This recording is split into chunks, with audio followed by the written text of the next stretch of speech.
Engkaulah Tuhan,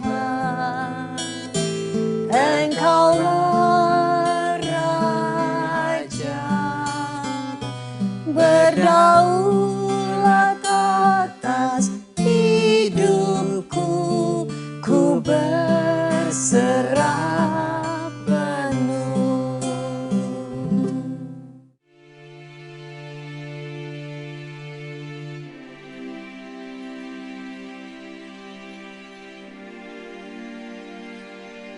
Kalau bukan karena Tuhan yang membuat saya bertobat, ya bagaimana nasib hidup istri saya? Karena karya Tuhan itu luar biasa, jadi ungkapan syukur saya, ya dalam kesulitan apapun yang saya hadapi dalam pelayanan, saya berpikir lebih sulit dia. Disiksa, dihina, diludahi, dipukul, ya bahkan dia mati di atas kayu salib, itu lebih sulit dari apa yang saya alami. Jadi kesulitan-kesulitan dalam pelayanan itu saya rasakan hanya sekedar bumbu-bumbu untuk memotivasi kita untuk lebih giat lagi memberitakan Injil.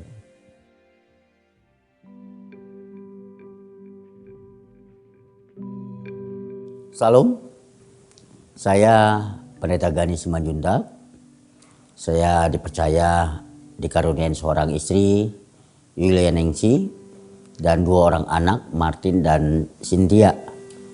Puji Tuhan, Tuhan percayakan kami untuk mengelola satu toko, kami berdagang baju, dan kami hidup dalam penggembalaan yang Tuhan percayakan untuk menggembalakan anak-anak jalanan. Kalau dibilang Tuhan itu baik, pasti semua pasti berkata ya, Tuhan itu baik. Nah, saya sendiri mengalami pengalaman pribadi bersama Tuhan. Ya, banyak hal kebaikan yang Tuhan telah nyatakan dalam hidup saya, banyak pertolongan-pertolongan Tuhan. Salah satunya itu tadi, kalau bukan karena Tuhan yang membawa saya ke dalam pertobatan, saya rasa nggak akan mungkin ada yang bisa membawa saya ke dalam pertobatan. Jadi saya merasakan Tuhan itu sangat baik sekali, pertolongannya nggak pernah terlambat, kasihnya yang begitu besar, dosa dan pelanggaran saya tinggalkan Tuhan Yesus selama 19 tahun, dan sekarang realitanya, kenyataannya setelah Tuhan bawa saya ke dalam pertobatan, Tuhan pakai hidup saya untuk menjadi berkat dimanapun berada. Kalau bukan karena Tuhan nggak mungkin itu bisa terjadi. Jadi memang saya merasakan sekali bagaimana baiknya Tuhan itu. Jadi Tuhan yang baik itu juga memiliki rancangan dan tujuan yang jelas. Supaya lewat kehidupan orang-orang yang sudah mengalami pertolongan Tuhan itu, supaya orang-orang itu juga dipakai Tuhan menjadi alat.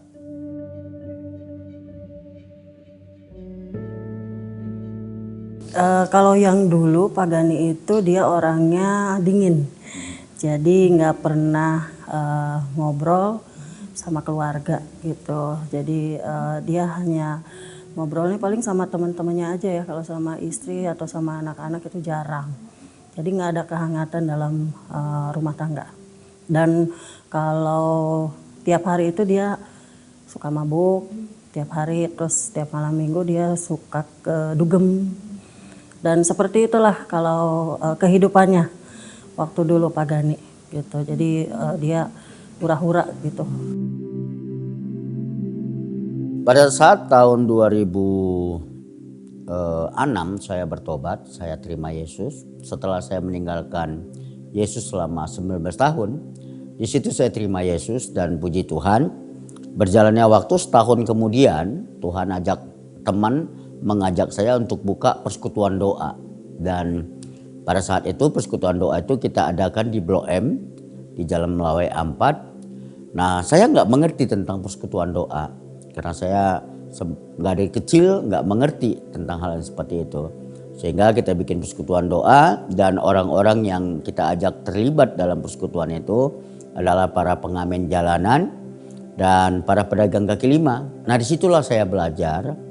Ya, pada saat itu saya menjadi anggota di persekutuan doa Immanuel itu, dan puji Tuhan berjalannya waktu, persekutuan itu sekarang menjadi yayasan, dan kepercayaan Tuhan yang luar biasa itu semakin meluas, sehingga yang tadi persekutuan doa berkembang menjadi Yayasan Kasih Immanuel Nyata. Nah, di dalam Yayasan Kasih Immanuel Nyata ini, yang tadi hanya persekutuan doa di Blok M, meluas sampai ke penjara-penjara di daerah. Jadi setiap minggu pada saat itu saya ambil bagian untuk melayani para warga binaan, anak-anak tangkapan yang ada di Jakarta Selatan selama ada sekitar hampir 11 tahun saya melayani di sana. Awal-awalnya saya berdagang, sebagai seorang pedagang saya cari nafkah lewat dagangan. Saya juga membiayain usaha, membiayain untuk pelayanan ini. Karena kalau kita tahu kan pelayanan ke penjara kan butuh konsumsi. Jadi saya berdagang, ada uang yang saya dapatkan saya sisihkan, saya bawa ke penjara-penjara. Dan puji Tuhan, gereja di mana saya bernaung yaitu gereja GKA Petra, Pak Gembala, Pak Yoyo Yunias, yang mensupport saya pada saat itu sehingga biaya pelayanan penjara ini juga bisa ditutupin segala biayanya buat konsumsinya. Jadi nah di situ semakin Tuhan mempertemukan saya dengan orang-orang di penjara. Puji Tuhan sekarang orang-orang yang ada di penjara itu, yang dari penjara itu sekarang kembali ke penjara untuk memberitakan firman itu.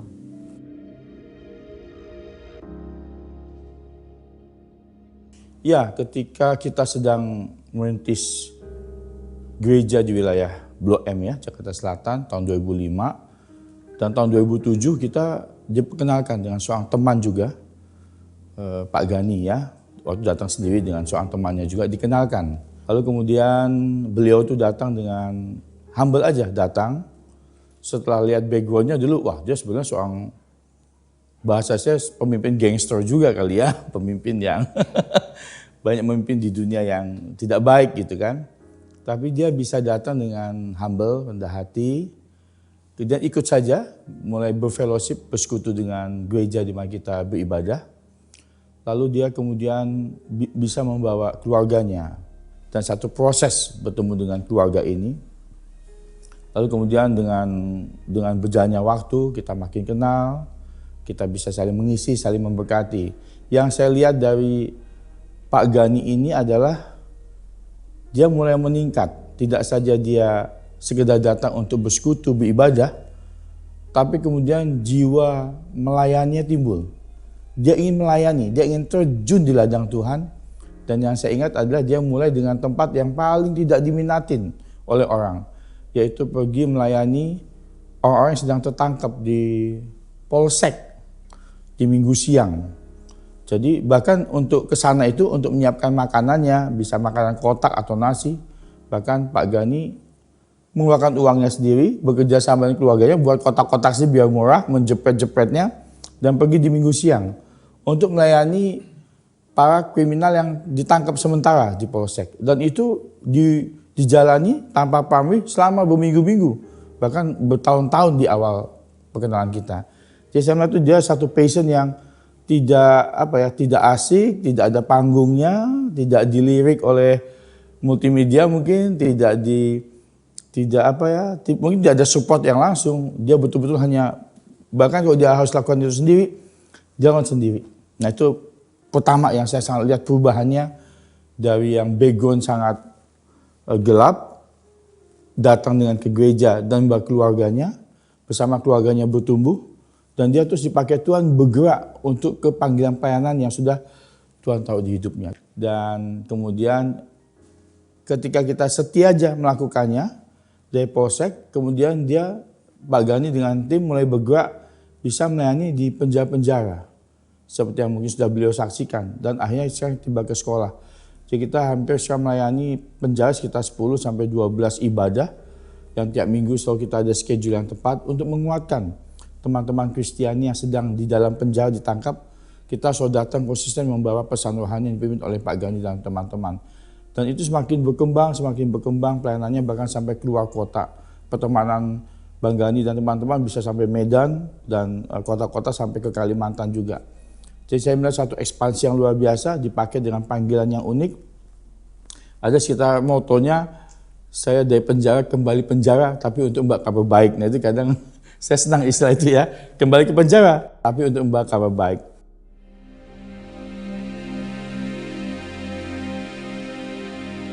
Jadi kalau dikatakan dalam 1 Korintus 9 ayat 16, saya bacakan. Karena jika aku memberitakan Injil, aku tidak mempunyai alasan untuk memegahkan diri.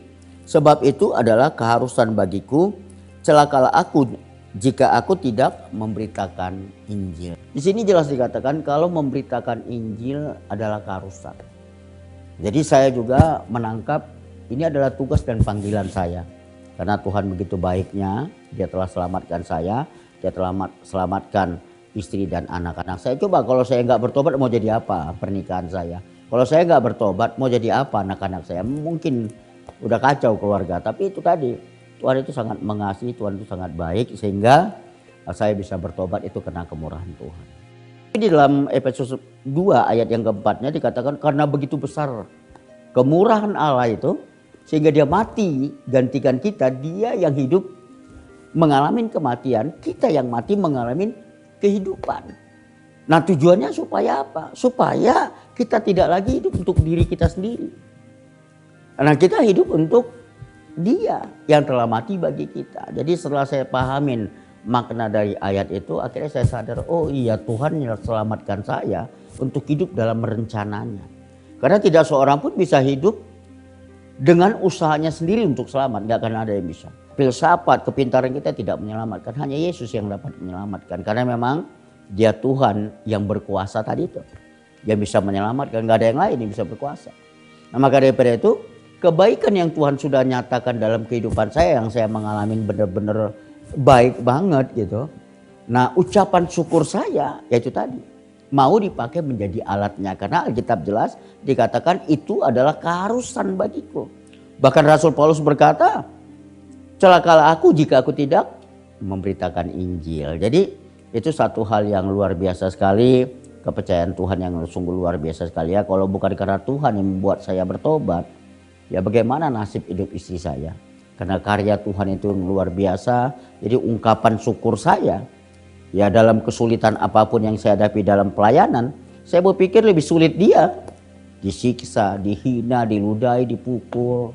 Ya bahkan dia mati di atas kayu salib, itu lebih sulit dari apa yang saya alami. Jadi kesulitan-kesulitan dalam pelayanan itu saya rasakan hanya sekedar bumbu-bumbu untuk memotivasi kita untuk lebih giat lagi memberitakan Injil.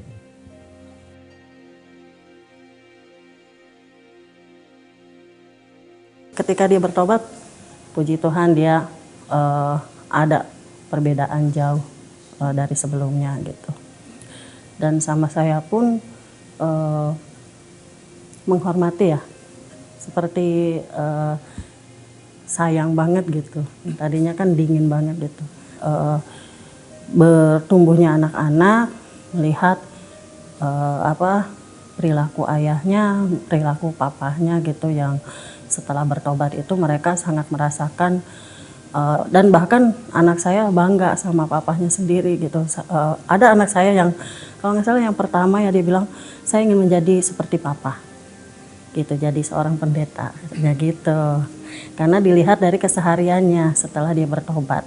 Ya, Papa Gani biarlah terus menjadi berkat buat banyak orang dan terus semangat di dalam melayani, dan biarlah roh yang terus menyala-nyala itu selalu ada untuk melayani Tuhan dan juga melayani sesama. Jadi saya sangat bersyukur bisa bertemu dengan keluarga ini, dan harapan saya bila saya juga tetap menjadi sahabat, menjadi teman pendamping, kita bersama melayani di panggilannya, khususnya sudah mengerucut itu di panggilan pelayanan penjara, dan juga ingin menginspirasi menjadi berkat buat anak-anak di sekolah.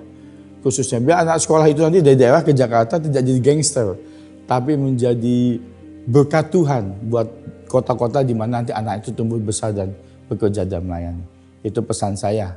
Roh Kudus selalu menyertai pelayanan kita dimanapun kita berada. Amin, amin, amin. Pesan yang mau saya sampaikan, ini ada satu hal yang sangat luar biasa sekali saya dapatkan. Dan ini menjadi patokan dalam kehidupan saya. Dalam 1 Korintus 9 ayat 14. Dikatakan begini. Demikian pula Tuhan telah menetapkan. Jadi yang menetapkan itu Tuhan. Tuhan telah menetapkan. Saya akhirnya percaya kalau Tuhan yang sudah menetapkan, gak ada manusia yang bisa mengganggu-gugat itu. Nah, apa yang ditetapkan Tuhan dalam kehidupan orang percaya, orang-orang yang sudah diselamatkan, dikatakan bahwa mereka yang memberitakan Injil harus hidup dari pemberitaan Injil itu.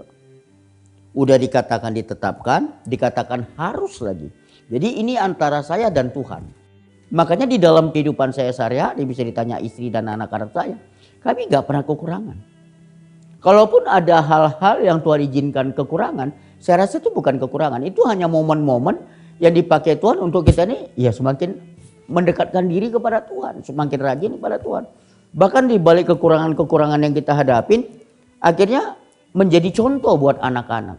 Dia yang bertanggung jawab atas apa yang difirmankannya. Saya yakin itu, sehingga kami nggak pernah kekurangan. Kami enjoy aja, menikmatin kepercayaan Tuhan itu.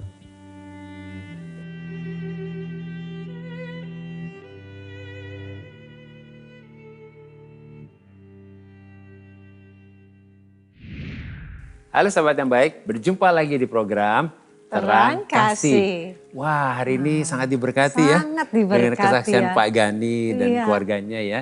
Tadi menarik dikatakan dari penjara kembali ke penjara untuk memberitakan kabar baik ya. Wah, luar biasa Oke, ya. ya. Dan sahabat yang baik, tema kita hari ini adalah melayani tanpa bermegah diri. Mari kita berdoa ya supaya pesan dan kesaksian dari Pak Gani ini dan kita semuanya ini benar-benar menyadarkan kita bahwa kita melayani bukan untuk memegahkan diri ya.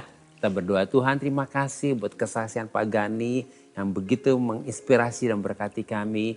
Biarlah hari ini melalui kesaksian dan firman Tuhan ini kami semua dikuatkan, diteguhkan untuk kami menyadari bahwa setiap kami berharga di mata-Mu dan Tuhan mau pakai hidup kami untuk menjadi berkat bagi banyak orang. Kami siap menerima firman-Mu, di dalam nama Yesus kami berdoa. Amin. Amin. Sebelum kita baca firman Tuhan, mari kita katakan apa kata Tuhan tentang diri kita. Bahwa saya spesial di mata Tuhan. Saya berharga di mata Tuhan. Saya sangat dikasihi Tuhan. Kehidupan saya dan masa depan saya bersama Tuhan adalah sungguh amat baik. Katakan amin. Amin. Mari kita baca firman Tuhan ini dari 1 Korintus 9:16. Demikian firman Tuhan. Karena jika aku memberitakan Injil, aku tidak mempunyai alasan untuk memegahkan diri. Sebab itu adalah keharusan bagiku. Celakalah aku jika aku tidak memberitakan Injil. Puji Tuhan, kita sangat diberkati melalui kesaksian Pak Gani ini ya. Luar biasa ya. Bagaimana kehidupannya dahulu sebelum mengenal Yesus hidup dalam kegelapan. Iya. Ya. Kemudian setelah mengenal Yesus kehidupannya berubah 180 derajat dan perubahannya itu benar-benar telah dilihat ya. Dan dirasakan oleh keluarganya. Tadi isinya bersaksi ya. Iya, tadi itu paling penting itu. Iya, Yang paling tadinya tahu. kaku, ya. Iya, yang paling tahu perubahan itu kan orang yang di rumah ya, yang Istri dekat. sama anak-anaknya. Iya, istri dan anak-anak ya. Dan ternyata kehidupan perubahannya telah menjadi berkat bagi banyak orang ya. Wah, itu amin sekali, betul sekali. Bahkan yang luar biasa setelah Pak Gani mengenal Yesus, wah hatinya itu Iya. seperti dipenuhi dengan kasih dan belas kasihan Yesus untuk Iya. membawa kasih Yesus ini kepada orang-orang yang mengalami kehidupan yang sama seperti Pak Gani dahulu. Amin ya. Wow, jadi dari penjara kembali ke penjara dengan Dan membawa membawa kabar baik melalui pelayanannya. Ya. Dan ini Wah, menarik luar sekali biasa. ya. Jadi melalui kesaksian dan firman Tuhan yang tadi disampaikan oleh Pak Gani, kita diingatkan bagaimana kita melayani adalah suatu panggilan dan tanpa bermegah diri. Karena sebagai orang yang sudah diselamatkan oleh anugerah Yesus, maka kita melayani sebagai respon kasih kita kepada Tuhan yang telah begitu mengasihi kita. Wow, sehingga seperti kesaksian Pak Gani tadi Iya. itu ya, bagaimana Pak Gani melayani dengan apa Iya, yang ada. Apa yang ada aja ya. Wow, tanpa takut Iya, kekurangan. luar biasa ya. Karena percaya Tuhanlah yang akan mencukupkannya. Amin. Demikian juga dengan kita semua. Biarlah kita melayani Tuhan sebagai respon kasih kita kepada Tuhan. Tanpa takut kekurangan untuk menggenapi panggilan Tuhan dengan membawa kabar baik kepada orang-orang yang terhilang. Amin. Nah ini ada ayat lagi yang menguatkan kita juga yang tadi disampaikan oleh Pak Gani ya. 1 Korintus 9:14 dikatakan demikian pula Tuhan telah menetapkan bahwa mereka yang memberitakan Injil harus hidup dari pemberitaan Injil itu. Nah melalui renungan singkat ini kita dapat menyimpulkan bahwa memberitakan Injil adalah respon kita terhadap kasih Tuhan untuk menggenapi panggilan Tuhan. Sehingga kita tidak perlu takut kekurangan. Karena Tuhan yang memelihara kita. Amin. Dan kita tidak memegahkan diri. Karena oleh anugerah Tuhan kita diselamatkan. Sahabat yang baik, demikianlah firman Tuhan untuk hari ini. Jangan kemana-mana, pastikan tetap ada di Terang Kasih.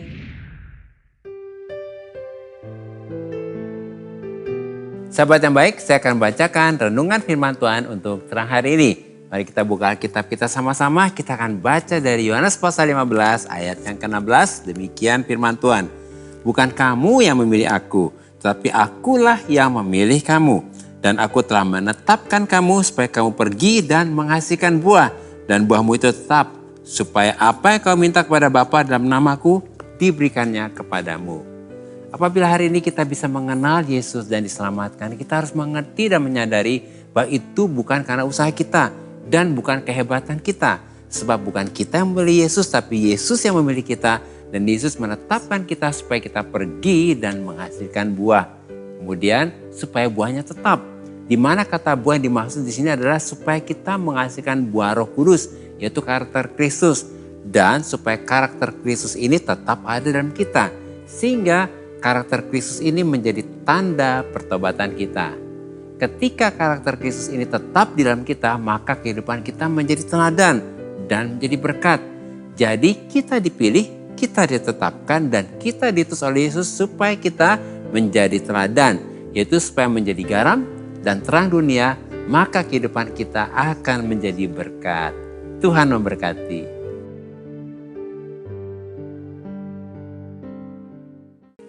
Nah sahabat yang baik, ini ada beberapa DM yang masuk. Satu di antaranya kita baca ya, dari Agustina Rahayu. Halo tim Terang Kasih. Halo juga Agustina, senang sekali ya kalau bisa menyaksikan juga saat ini ya. Iya.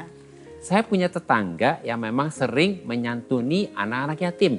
Tiap bulan ada saja yang mereka sumbangkan. Tapi kadang yang mengganggu adalah saat dia posting foto-foto dengan berbagai caption. Quote lah, terus kata-kata sedih tapi fotonya senyum. Jadinya terlalu berlebihan. Akhirnya yang tadinya simpatik jadi ganggu. Bukan iri, mau posting silahkan. Tapi kalau tujuannya pamer, ya buat apa, iya kan? Ya, tadi Agustina. Iya, ya, tapi terima kasih nih Agustina. Iya. Bisa membagikan ini. Membagikan ya, isi hatinya lah gitu ya. Nah, gimana nih? Nah, Agustina memang setiap orang nih berbeda-beda ya. Dalam mengekspresikan pelayanannya mereka, kegiatan mereka, dan juga semua tergantung motivasinya ya. Iya, pasti tergantung motivasi. Apa nih motivasinya? Nah, apakah mau dapat perkenanan manusia atau perkenanan Tuhan ya? Nah, yang penting adalah gini, kita harus menjaga hidup kita juga sendiri gitu ya. Untuk apa? Benar dan murni di hadapan Tuhan. Jadi kita juga jangan sampai terganggu ya dengan sikap orang-orang lain sekitar kita ya gitu ya. Nah, ini ada firman Tuhannya nih yang menguatkan untuk Agustina ya. Kita akan baca di Kisah Para Rasul 24:16 demikian. Sebab itu aku senantiasa berusaha untuk hidup dengan hati nurani yang murni di hadapan Allah dan manusia ya. Itu benar sekali. Kamu tambahin sayang. Iya, ini yang penting ya supaya kita menjaga motivasinya ya. Ya, motivasi kita dan kita senantiasa berusaha untuk hidup dengan hati nurani yang murni di hadapan Allah dan juga manusia. Amin, ya. Jadi secara pribadi kita ya. Iya. Gitu ya. Karena semua kembali untuk kemuliaan Tuhan. Iya. Ya. Jadi kita nggak bermegah diri ya sesuai tema hari ini ya. Amin. Yuk kita berdoa, Agustina. Kita berdoa dan doakan juga tetangga ini. Siapa tahu dengan pelayanan ini justru bisa menjadi berkat lagi ya. Tuhan, kami percaya hari ini melalui apa yang disampaikan dari Agustina ini, Kau sudah menyampaikan sesuatu. Supaya kami semua melayani dengan kemurnian dan ketulusan. Kita berdoa untuk tetangganya Agustina, biarlah semua yang dia lakukan pelayanannya murni. Dan juga untuk Agustina juga, biar tetap menjaga kemurnian, ketulusan, dan hidup benar di hadapan Tuhan. Kami serahkan hidup kami ke dalam tangan-Mu, dalam nama Yesus kami berdoa.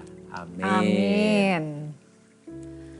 Nah sahabat yang baik, terima kasih buat respon dan DM-nya kepada kami dalam program Terang Kasih ini terima kasih ya. Terima kasih dan saat ini mari kita kembali diingatkan sesuai dengan renungan kita.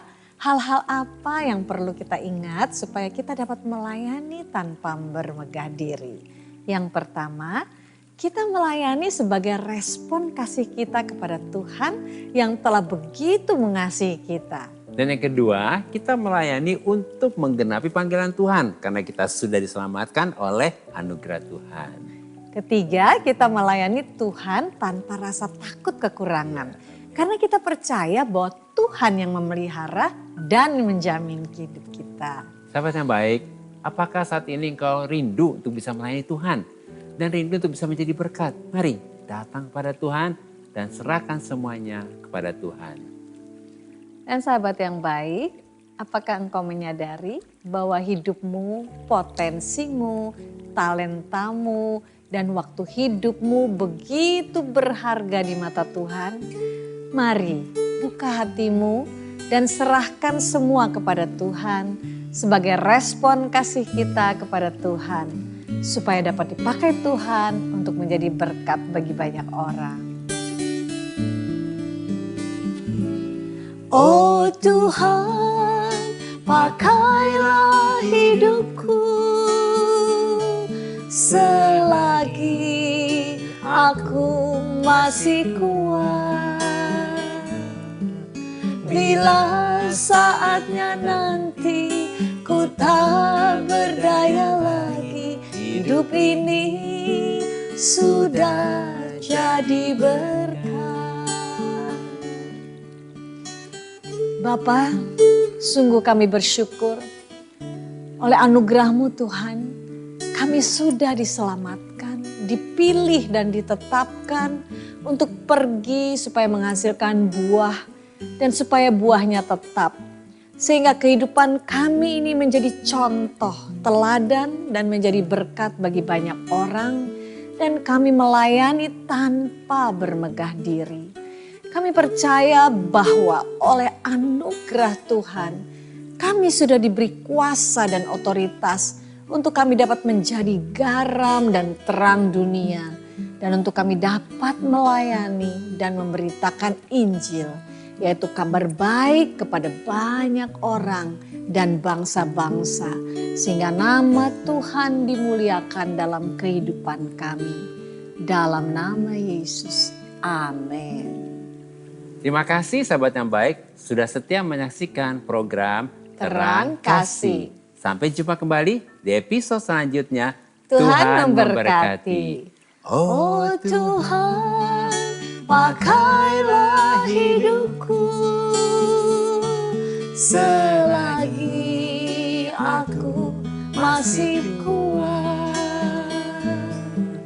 Bila saatnya nanti ku tak berdaya lagi, hidup ini sudah jadi berkat.